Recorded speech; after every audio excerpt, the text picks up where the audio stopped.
Kemudian kalian mampu mengidentifikasi contoh pembahasan AI. Lagi ya, ulangi.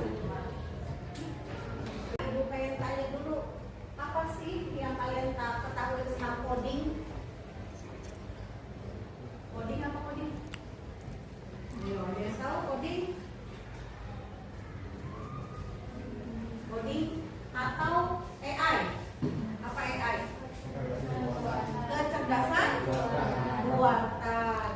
Aplikasi apa saja yang biasa kalian gunakan? Yang kalian ketahui tentang aplikasi AI? Gemini, ChatGPT, lagi? Cici buat cari apa? Cari jawaban. Ya, banyak sekali ya AI itu ya. Nah, Ibu akan menyampaikan tentang coding dan kecerdasan artifisial. Apa sih itu coding dan kecerdasan artifisial? Coding itu adalah menyusun instruksi atau logika agar komputer melakukan tugas, ya, seperti itu. Kemudian kecerdasan artifisial atau KA atau biasanya disebut kita AI, teknologi yang meniru kecerdasan manusia. Kemudian ada KAA adalah kombinasi dua keahlian masa depan, yaitu problem solving dan teknologi. Good. Di sini pengertian KAA dulu ya. KAA itu adalah penggabungan antara coding dan AA ya, AI ya. Adalah kemampuan mesin atau sistem komputer untuk meniru dan menampilkan kecerdasan layaknya manusia seperti berpikir, belajar, mengenali pola, mengambil keputusan hingga berkomunikasi ya. Kemudian mengapa sih kita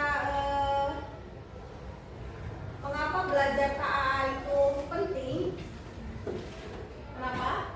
Di situ mempersiapkan masa depan digital, melatih berpikir kritis dan kreatif, memahami AI yang kita pakai tiap hari, membuka peluang karir dan inovasi, menjadi problem solver bagi bangsa.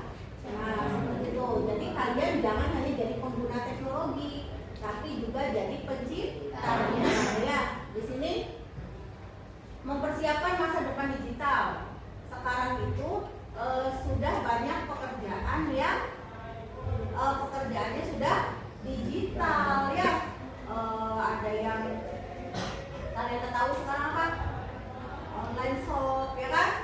Terus kemudian apa lagi yang kalian ketahui yang menggunakan digital?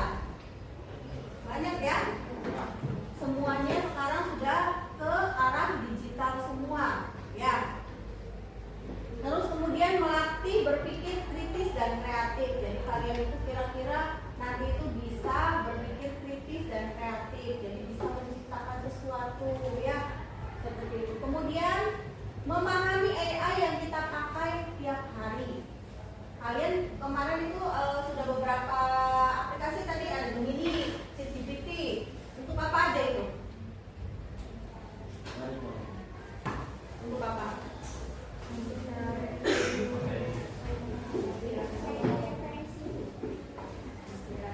Cari inspirasi menulis novel, apalagi?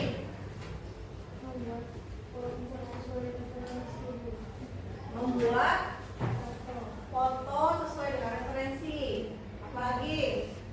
Banyak ya. Nah, tapi kalian harus memahami AI yang kita pakai tiap hari itu.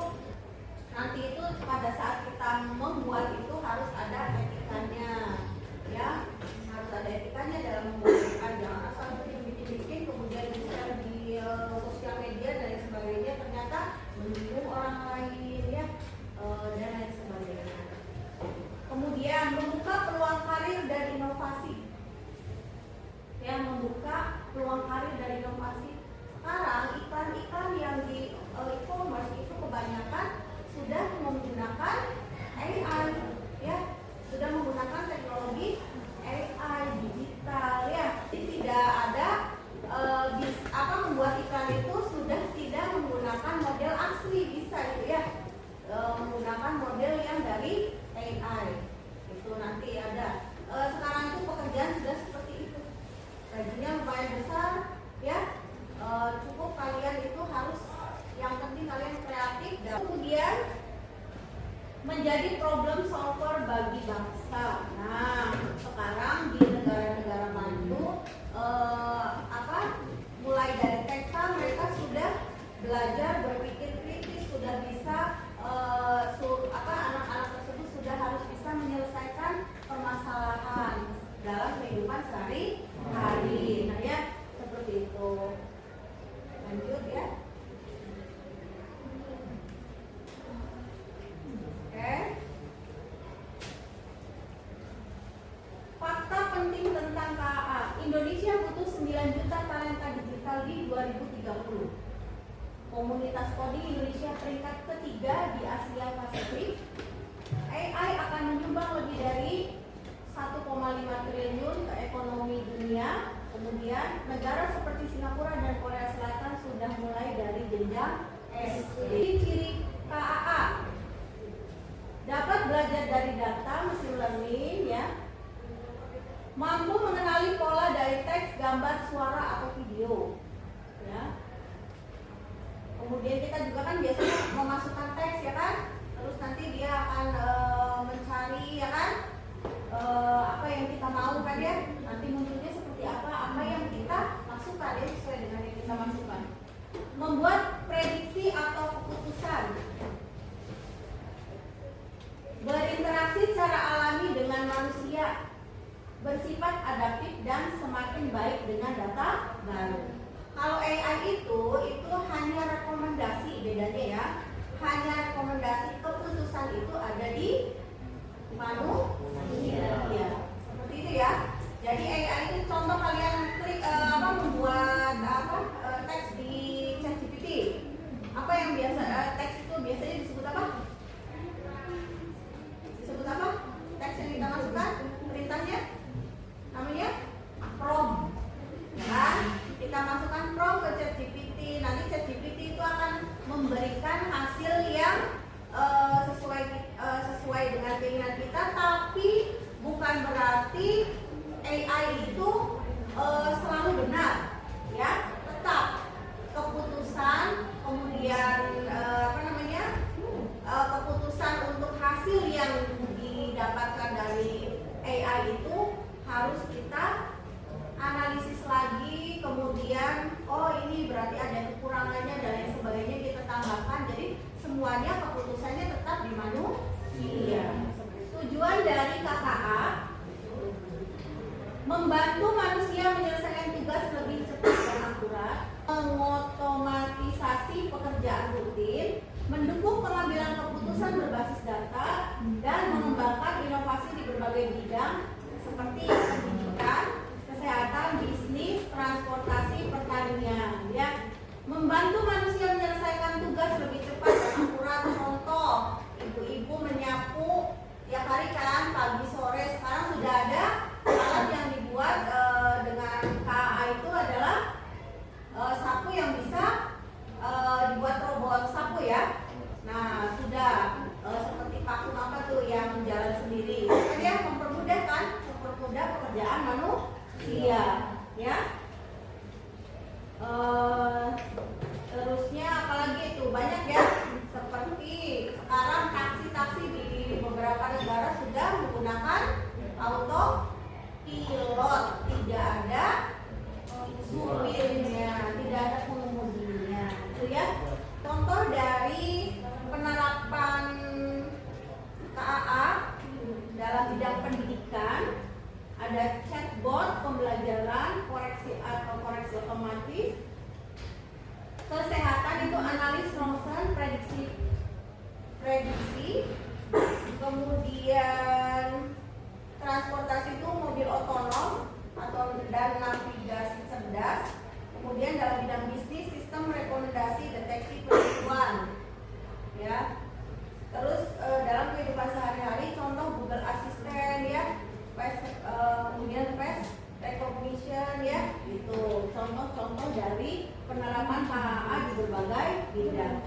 Pendidikan, chatbot itu banyak ya. Ada tadi sudah disebutkan, ada Gemini, ada ChatGPT dan lain sebagainya, itu termasuknya masuknya ke chatbot. Tadi selanjutnya adalah kolaborasi dengan perangkat kecerdasan artifisial. Oke. Konsep kolaborasi manusia dan AI yang pertama, kerja sama manusia dan AI. Kemudian menggabungkan ide manusia dengan kemampuan komputasi AI. Tujuannya adalah meningkatkan kualitas hasil dan mempercepat penyelesaian tugas. Ya. Jadi tetap kolaborasi dengan manusia, tidak bisa AI itu berdiri sendiri. Kemudian prinsip kolaborasi AI yang pertama, manusia tetap mengontrol hasil akhir. Atau tadi Bu ya, bahwa tujuan akhir atau keputusan itu di tangan manusia, bukan di AI. Kemudian AI asisten membantu bukan menggantikan, hanya membantu tapi tidak menggantikan. Kemudian iteratif manusia, AI revisi hasil lebih baik. Jadi pemikirannya dari manusia, kemudian di kalian itunya di AI, kemudian kita harus tetap revisi, nah biar hasilnya lebih baik, seperti itu ya. Contoh kolaborasi AI, contoh pembuatan artikel AI, draft tulisan, manusianya sunting yang menambah data. Kalian kan yang memasukkan data-data ya, atau yang biasa kita sebut prompt ya. Nah, kemudian contoh membuat poster, AI yang mendesainnya, desain visualnya AI. Manusia itu menambahkan teks, memilih warna ya, itu manusianya. Kemudian pembuatan video AI, cuplikan otomatis ya kan. Kemudian manusianya editing narasi, seperti itu. Tahapan kolaborasi AI dalam tugas spesifik. 1. Menentukan tujuan produk, menulis prompt atau instruksi ke AI. Prompt itu instruksi tadi ya.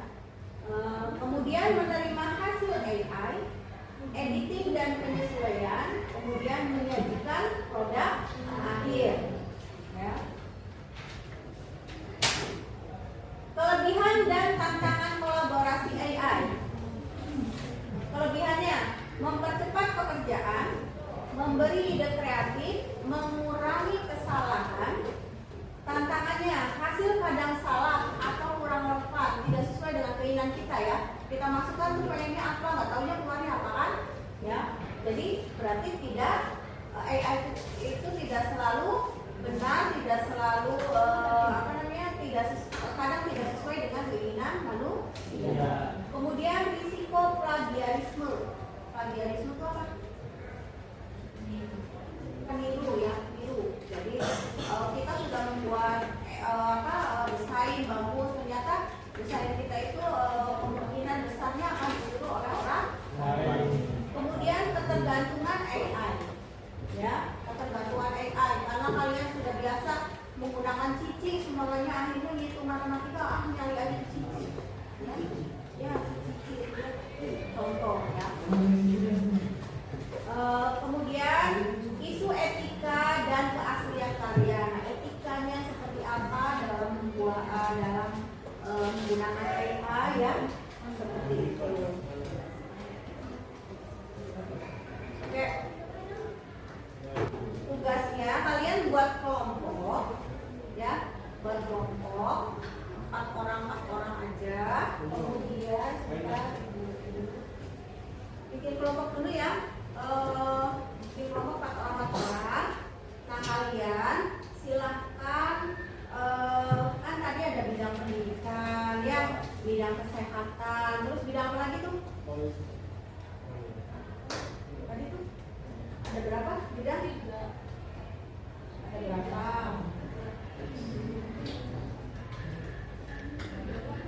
Pertanian, kan?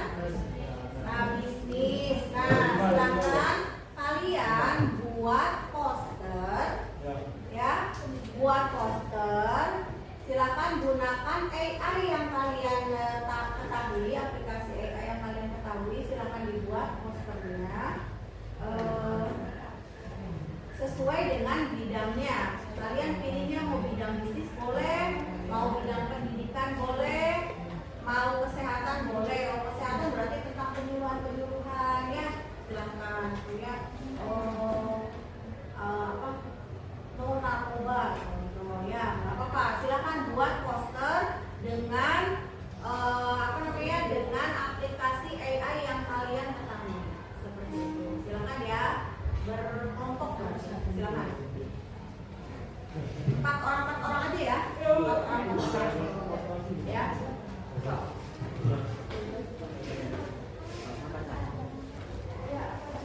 4 orang aja ya.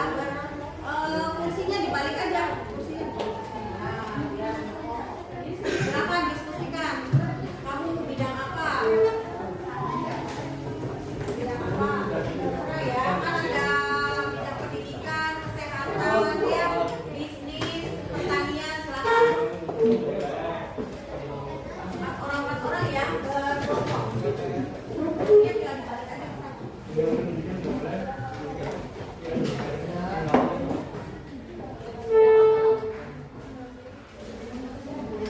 Bidang pendidikan, bidang bisnis, kesehatan, pertanian. Bikin poster menggunakan AI, salah satu AI.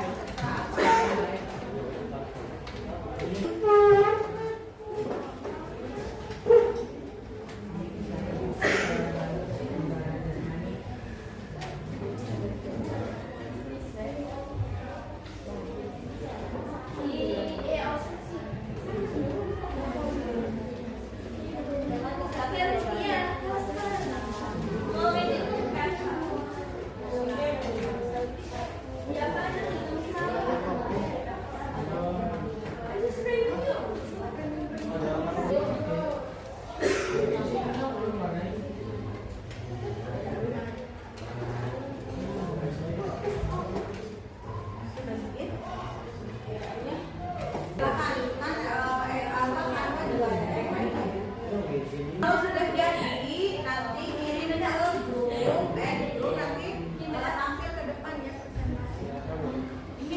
Kalian membuat poster itu, bikin posternya di mana, kemudian tujuannya apa poster itu ya. Maju, presentasi, silakan.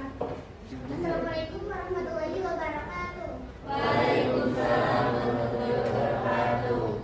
Kami dari kelompok 4 dengan tema kesehatan akan mempresentasikan poster ini. Poster kesehatan adalah media komunikasi visual berupa gambar dan tulisan yang dibuat untuk menyampaikan pesan tentang pentingnya menjaga kesehatan. Poster ini bertujuan agar masyarakat lebih mudah memahami informasi kesehatan dengan cara yang singkat, menarik, dan mudah dimengerti. Poster ini kita buat dari ChatGPT. Masukkan from berarti ya. Ya. Oke, kita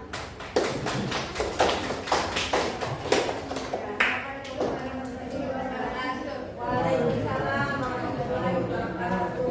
Selanjutnya, Assalamualaikum warahmatullahi wabarakatuh. Waalaikumsalam warahmatullahi wabarakatuh. Poster ini menunjukkan 2 contoh penerapan kecerdasan buatan dalam dunia bisnis, yaitu yang pertama adalah sistem rekomendasi, yaitu teknologi AI yang dapat memberikan saran produk atau layanan sesuai dengan kebutuhan dan referensi pelanggan. Contohnya bisa kita lihat di e-commerce seperti Shop atau Tokopedia yang merekomendasikan barang sesuai riwayat belanja kita. Sekian dari kelompok kami. Assalamualaikum warahmatullahi wabarakatuh.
kesehatan ginjal adalah kondisi di mana ginjal berfungsi dengan baik untuk menyaring darah, membuang zat sisa metabolisme, mengatur keseimbangan cairan elektrolit, serta menjaga tekanan darah tetap normal. Tujuan menjaga kesehatan ginjal adalah mencegah kerusakan ginjal dan kompetensi normal dalam menyaring darah dan membuang racun dari tubuh. Mengatur keseimbangan cairan dan elektrolit sehingga tubuh tidak mengalami dehidrasi atau penumpukan cairan. Menjaga tekanan darah tetap stabil karena ginjal berperan dalam mengatur tekanan darah.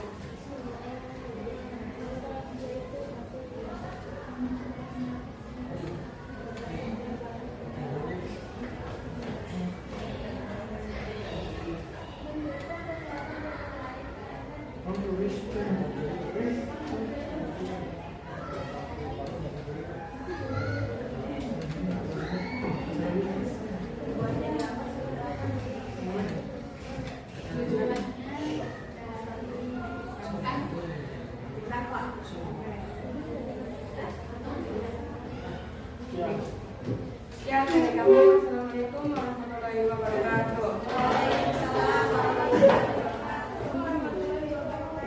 Waalaikumsalam warahmatullahi wabarakatuh.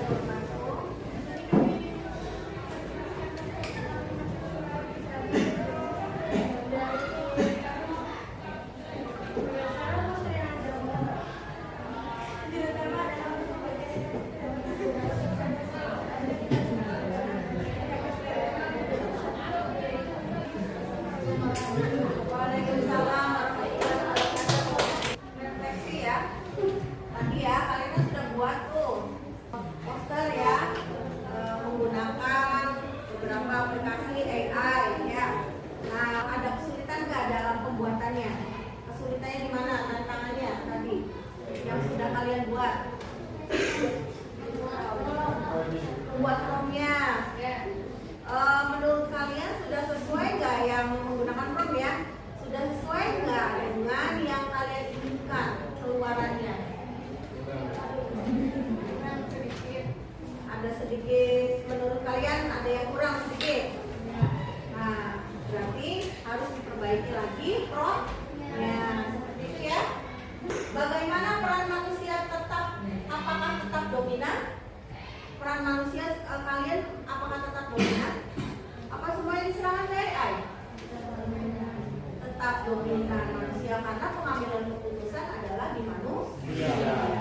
Kesimpulannya, itu adalah kecerdasan buatan yang diciptakan manusia untuk meniru kemampuan berpikir dan bertindak cerdas seperti manusia. Tujuannya adalah membantu mempercepat dan mempermudah aktivitas manusia dalam berbagai bidang kehidupan. Itu tujuan dari